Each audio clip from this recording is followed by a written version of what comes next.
Welcome to 90 Day Fiancé, Season 10, Episode 3, To Witness the Beginning. So, we are in Episode 3. We are still with the same original 4 couples that we started with. It does look like we meet one new couple next episode. Very excited for that. We got one juicy detail. Well, tell me, which one, what was it? Are you going to surprise me when we get there? Jasmine got part of her butt implant paid for by Dane. But she doesn't say what she had to do to earn the money. Yeah, for no reason whatsoever. He was like, hey, dear friend. I heard there was a tape that she helped him make. But $2,000 I will give to you for no reason whatsoever. As many of my close friends have done. Every time I turn around, a friend is going, Nikki, can I give you $2,000? And I was like, yes. And anyway, so you get the point. So we just start off with them? Oh, sure. Okay. So we'll start off with Gino and Jasmine. So he cleans his comforter. She goes to the bathroom to put on a nurse to... He goes to the bathroom to put on a nurse. No, she goes to the bathroom to put on a nurse's costume. Then I saw the next word of my description and I needed to stop. And I can't go any farther until I brace you that I don't want to talk about this. Despite all appearances, am a somewhat classy lady. I don't go around discussing other people's hymen.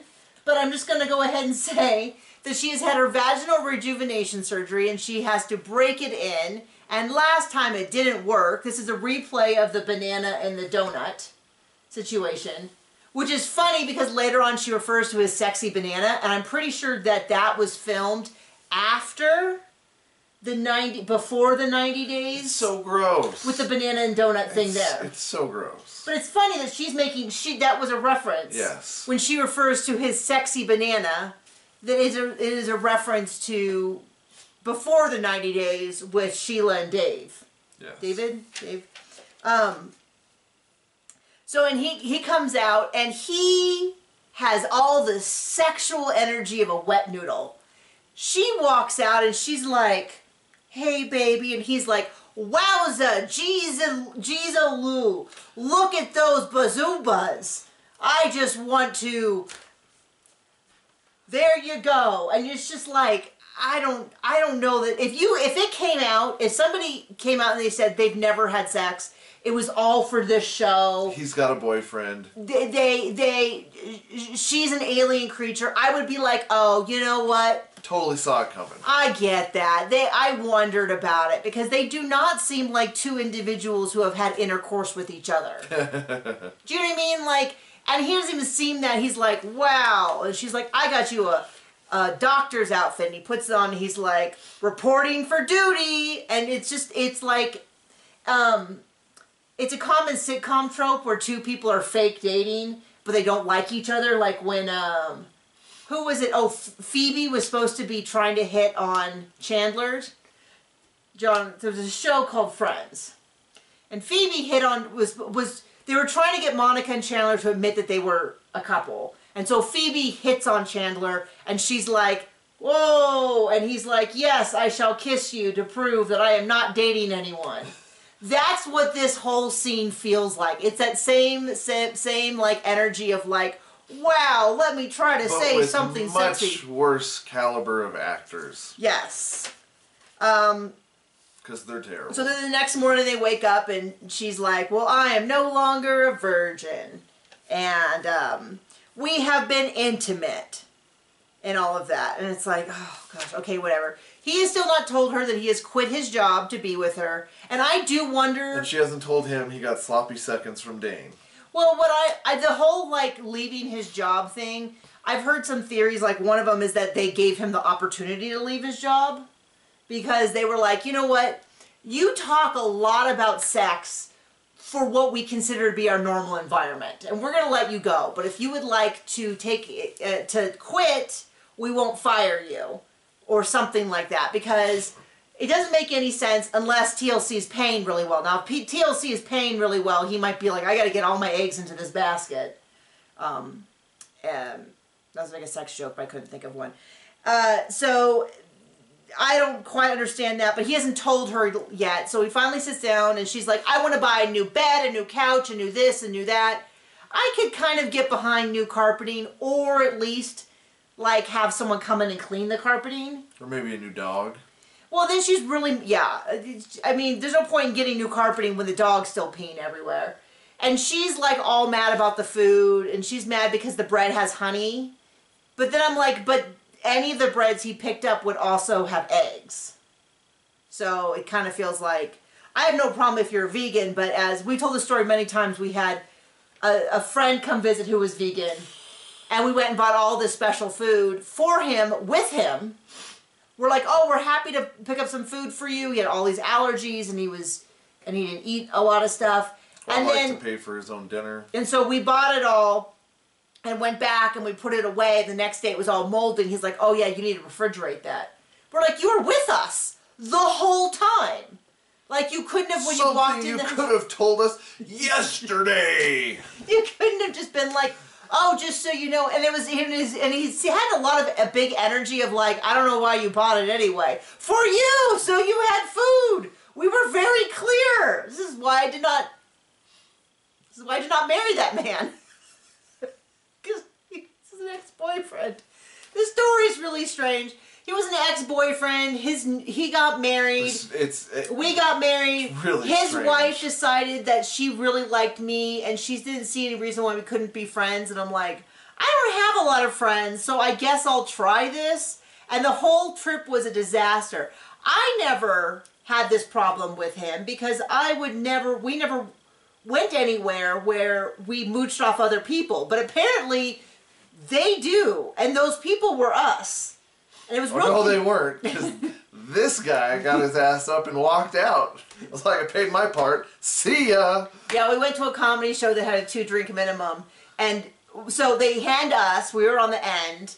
You know, at least in America, if you don't know, they have like the place we went to was it was Irvine Improv, and they had all these tables, and so we had a section of tables. So we had gotten food and stuff, and they handed us our bill, so we put down money or credit card or whatever for our section and handed it down. And they handed it back, so we gave it to the lady, and the lady comes back and goes, I'm sorry, there's not enough here. And we're like, what? Well, this is ours. Like, here, take this. This is ours. Who didn't pay? And my ex-boyfriend was like, oh, I didn't want to use a credit card. And we're like, okay. So Yes, and. were you going to... little improv here. Yes, and. Are you going to put down cash? I didn't bring cash. And we're like, wow, okay. That's when I walked off. I was like, F this. Like, And see ya. This was the end of like already This is a after long week. his wife had been rubbing another man's thigh all night. Yeah. At his We went out with them, us, and then a kind of a mutual friend that we knew who worked at Blizzard at the time on World of Warcraft that she had met. And he gave us a tour, her and I a tour of Blizzard, and that was awesome. That was super crazy cool. We all played World of Warcraft at the time. But yeah, she kept like going like this and grabbing the guy's thigh. And every time she would touch this guy's thigh, who was not my ex-boyfriend, John's eyes would go bzzz, like a cartoon. I was making a big deal about it without saying anything, but I was like... And then he like looks at me, and I'm like, what's going on? And he's like... And I'm like, oh my gosh, she's touching his thigh. And she's like, if this was his thigh, she'd be like, oh, you're so funny. Oh. I don't know. I'm sure that's a marriage that worked out. I don't know. I don't know. They might have. Mm-hmm. It might have. But not... Anyway, I don't know where we were with all this. Okay, so anyway, so she finally sorry, that was terrible and not at all interesting. She tells Jasmine tells Gino they're having, Gino tells Jasmine that he quit his job, and she's like, then I can't bring my children over and my sister over. And I was like, oh, you didn't mention sister before, but that makes sense. Her other daughter. And then they get a couples massage, and the lady... this had to all have been planned because I've had a lot of massages and they don't normally go straight for the butt. I mean, I'm not saying, I don't know, but she's like, ow, ow, and he's like, why does your butt hurt? Is that from sitting in the plane? This all felt like scripted. Rehearsed before. And so she's poorly. like, well, you know that money that you gave me for a dress, the $10,000, which $10,000 to me for a dress seems absolutely insane. I would have guessed that that was their budget for the whole wedding, since they're both previously married already. That would be, I mean, that's the kind of budget I would have for a whole wedding. Of course, I wouldn't do that. I would just elope. If we had to somehow marry again. We're eloping. And we'd make a video about it, because those are our real friends. The closest thing I have to friends is you. Sorry. But I'm sure there's plenty of people now who are thinking, man, it's really sad. Yeah, I know. It's okay. So she's like, and then what's weirdest to me is she's not freaking out. She's like very sad, which she has started to do more recently, and I wonder if that's more effective for her, because she's like, I didn't do it for me. I got enormous butt implants for him because I am so skinny. And then she's like, but I did not tell him that the rest of the money came from Dane. And I'm like, and the thing is this would be interesting to me if I had any belief that there would be any real repercussions. If I genuinely thought that Gino would kick her out, I would be interested. I would be engaged. But we know it's not going to happen, that they're going to stay, and she's going to apologize, and it's going to be fine, and then that's the end of it. And this is they're going to be on my screen forever, and I just don't care. Okay, who's next? Don't care. Okay, we'll do Rob and Sophie. They're next on my list. So she's really upset with the patio bathroom. Because remember, there is no bathroom where he lives that's inside. It is an extremely short walk across a private patio. It's not the worst I've ever seen, because we have plenty of people we know who grew up with outhouses in Wyoming. Not in Inglewood. Not in Inglewood, California. No. But then he's like, you don't have to be so bougie. And I'm like, okay, bougie is not having an indoor running bathroom. Like, I'm going to say that.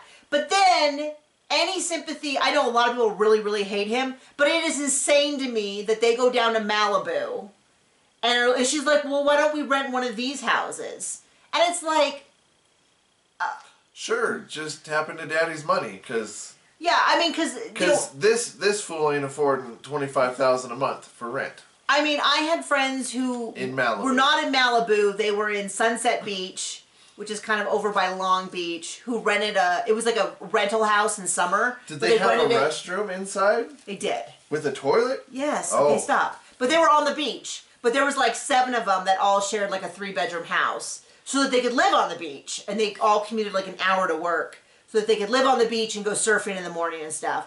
And I was like, well, I do not like surfing that much to where I'm going to commute to work. Or people. Or people. Yeah, I don't like any of it that much. Anyway, but, so then I'm like, and then she's like, well, I got a job waitressing, and I've cut off my family, and I support myself. And I'm a little bit like, I don't know so. About, I mean, it's just something about that doesn't strike me as, I feel like if she literally has been supporting herself with no family money or connections of any kind, I feel like she would have a little bit more sympathy for the fact that you don't just get to move into a house on the beach. And that housing is a little bit more difficult than that. And that she can still want a bathroom inside. Just to be clear, you can still want a bathroom inside. But it is weird to me that if she's really supporting herself as a waitress, that she has no sense of like, oh, housing is difficult. Right? That was a little off for me. And then he's a little bit like, we're not going to talk about this every day. And then there's this whole thing about how she said he cheated, but what he says is he was just talking to a gal. I'm not here to define the line. I wouldn't want to be with a guy who was like doing any of that with another girl. But then she also was on a dating app, and then he says that she's saying she's not in the friend's line, but I don't, the fact that I don't like either one of them. Am I allowed to just be like, I don't trust either one of them? It's all a little weird. Yes, she deserves indoor plumbing, but no, housing is incredibly difficult. And then the whole thing with the beach, I was just like, okay, I'm not, that's all weird. We'll do a little bit of Nikki and Igor, also known as Justin, as he has been renamed. Oh. They barely showed us any of this. So apparently, though, somebody dug up that she was on Jerseylicious like 20 years ago, 15 years ago, which was one of my favorite reality shows. It was a show. It was a show called Jerseylicious, and it was like, it came out around Jersey Shore, but it was like the whole Jersey style was really like glamorized with all the cheetah prints and the big hair, and it followed a gal who was a makeup artist, if I remember correctly, and she kind of had her enemy who was a hairstylist, and I can't remember a whole lot about it except it was really kind of campy and it was really over the top, and there was this fight, and I never could quite decide which one I liked more, if I remember correctly, and I mean, this is me doing the best job to remember every single detail, but apparently she was on that, and somebody said Jerseylicious, and I was like, oh, I used to love that show. It's a slippery slide into these kind of shows. But they're talking about how Nikki used to have sugar daddies, but now she's kind of a sugar mama, and they're not sure if Justin's going to pull his weight financially, sexually, emotionally, any of that. They're always fighting. They're doing all this. And he seems mostly concerned with her safety because he's like, I think she's going to really stand out here. And she would stand out anywhere. The amount of, the difference in the plastic surgery between where she is now, like... You don't always know if somebody's got body dysmorphia, but when they have enough money to show it to the world, yeah, kind of hard to ignore. It's definitely got that feeling of like the uncanny valley of like, that is a female, but there's features that don't... Much like Jasmine, too much. Jasmine, I think, looks a lot prettier without her makeup on. Have you seen her from the side profile? I'm just saying. So they go to Moldova. It's really pretty. It's summery out.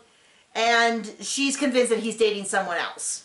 And that's kind of all we got on that. It wasn't a ton of detail. I haven't seen anything unlikable from him, but there's a lot of red flags about maybe that he is...